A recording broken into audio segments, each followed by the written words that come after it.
Hey guys, so welcome back to my channel. Haven't done a video for a few days. I've been super busy, but today I thought I would do one because I decided today to process one of my chickens. I didn't do a lot of video on it just because it's the first time I've ever processed one of my chickens by myself. Long time ago when I was little, my grandma processed a whole bunch of chickens. That's a whole other story as to how it came out.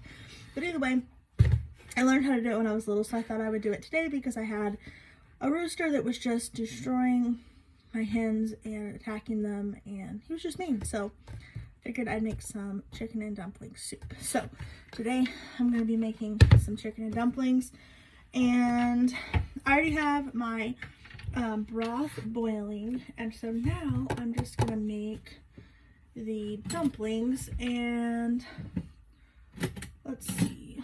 I'm gonna have to use a huge spoon. So in this is gonna be 2 cups of all-purpose flour, a cup of milk, and 3 tablespoons of melted butter. I already have the flour and the butter together, and we're just gonna add in a little bit of this milk at a time until we get kind of a wet dough. Put in our pot.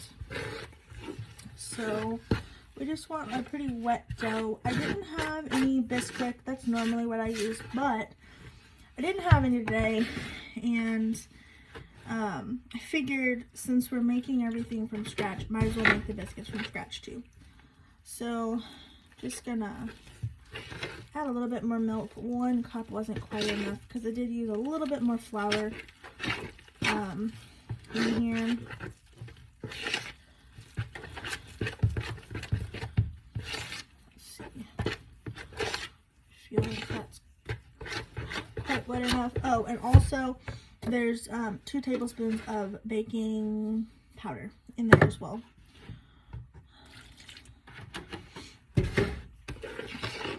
So keep adding a little bit more milk because I want this kind of a wet dough. And the recipe called for 1 3/4 cup of flour. I did 2 cups of flour, and then I added an extra tablespoon of butter. So I'm just kind of looking for that bisquicky type of texture. And you could also add in flavoring to your dumplings too. In fact, I might add some like parsley or oregano. Let me see. I'm gonna add a little bit of oregano in here. And maybe a touch of garlic powder. Oop, not that one.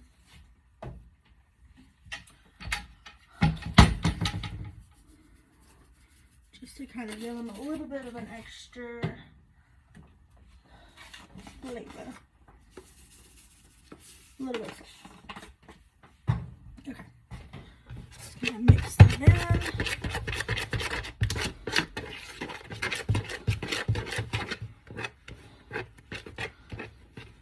Okay. So you have your dough. Looks just like that. And then we're gonna put here.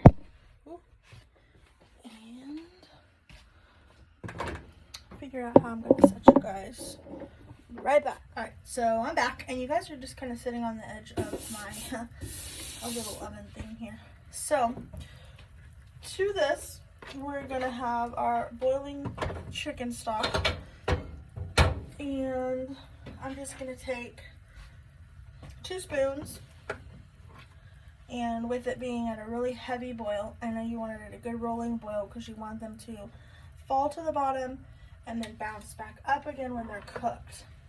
And I'll show you the process of that in just a second. So you just want little balls. And you can see how they just bounce right back up to the top.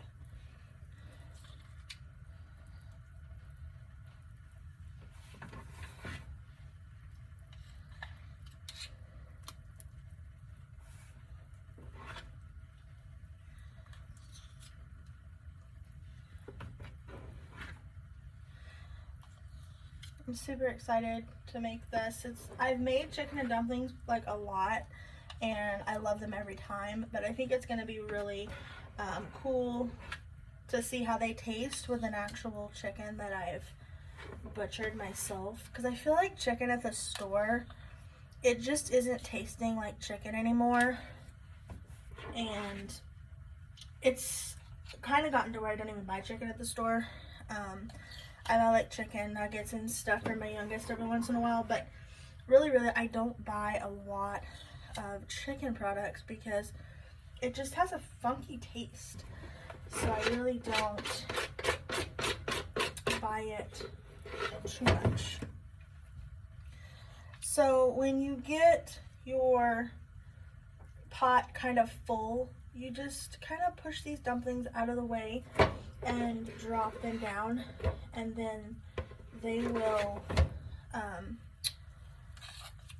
fall to the bottom, and then they'll bounce back up and cook themselves from the underneath. So even though your pot's full, you can fit a lot of dumplings in a pot, as long as you have that water.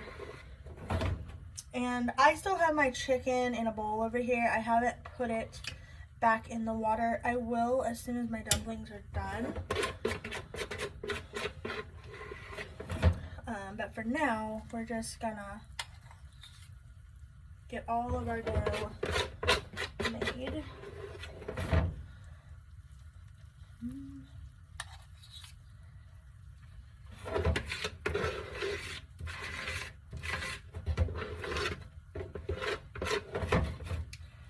I think that's good. It's just gonna feed us, so it's not, I don't need too many. So after that, we're just going to throw a lid on top of it, let it sit and boil for maybe 3 to 5 minutes, just to kind of check and see when they're done.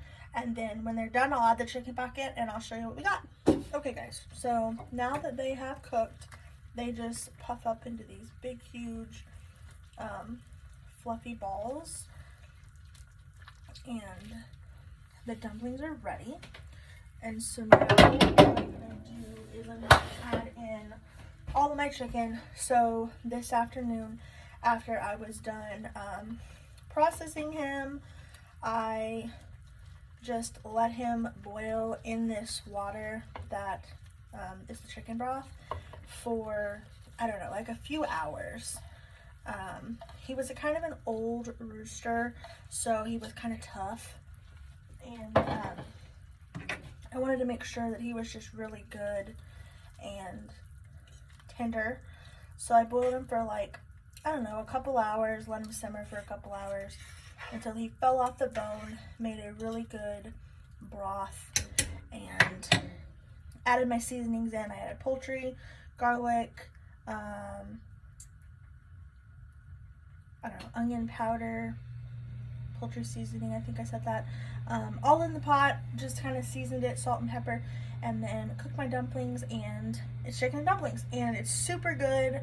I love it, especially on cold days, which is not a cold day, but I figure, well, I might as well make it anyway because we have chicken. So, I don't really buy chicken anymore in the store because it just doesn't taste that good, but every once in a while, chicken and dumplings is super good. It kind of takes a while to make, but it's really a good reward.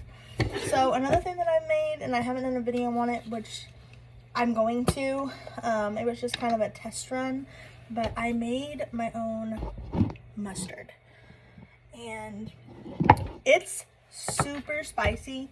Like it has a kick to it, but it's so good. So it's like a brown mustard, and I really like it on like saltine crackers. Has such a kick, but it's so good. So I will probably do a video on making more mustard once this is gone, because I'm definitely going to be making more. I did get quite a bit of mustard seed when I was at the health food store the other day as an experiment to see if I could make my own mustard, and it came out so great. So I'll definitely have this video in an upcoming video on how I did it. But today it's just a quick video on chicken and dumplings and processing a chicken. I will put some like maybe a little bit of video footage at the end of this video, because I didn't really get a whole lot of me processing the chicken because I was kind of learning and I didn't really want to look like an idiot doing something wrong. So I will have like a video of me like plucking the feathers or whatever, and then some pictures at the end of the video. But I hope you guys enjoyed this, and if you want to see more, just like and follow, and as always, God bless, guys.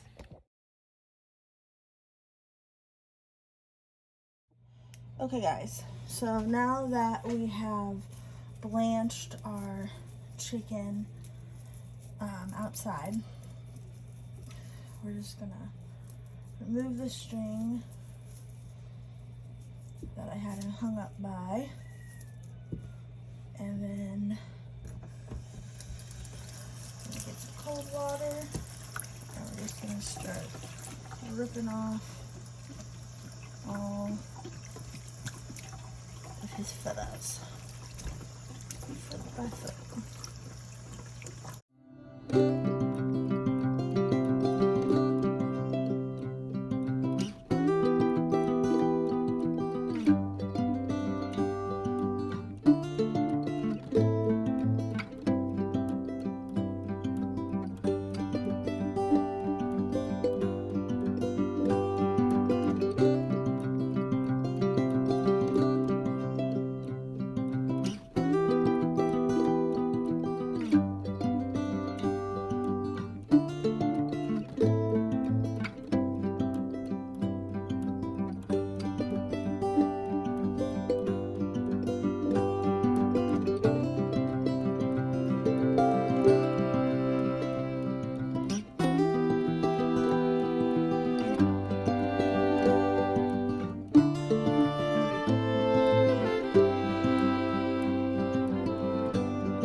Good and cleaned up, there's gonna be a little sack right here. That's where all their food is stored.